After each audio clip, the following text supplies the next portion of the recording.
Yo, what's up guys?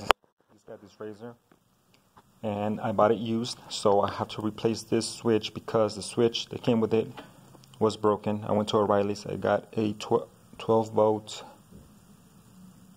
Yeah, the switch is rated for 16 amps, 250 volts. That's what the switch says. So I got this one from O'Reilly's. It's 20 amps. It's like 4 amps difference, but should be good. If not, we'll find out. Anyways, to replace this switch, I had to open this box.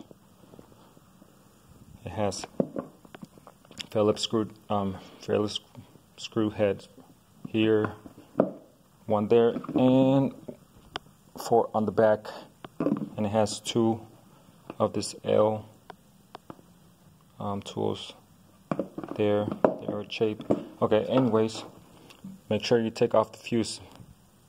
Take off this fuse before you do anything, because apparently this is very strong power.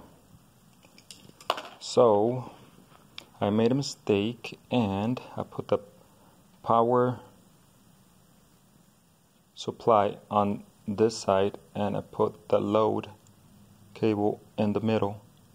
The ground looked good, so I made the mistake because I didn't know which one was power and which one was load.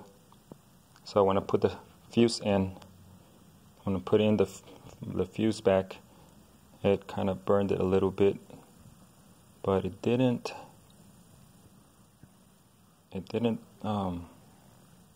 damage it to where it's not functional. Anyways, I have to replace this back. So in order for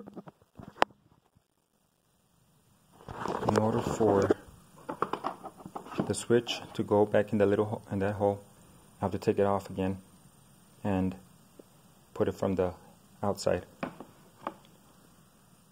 I already took the fuse out. See if I can put this here.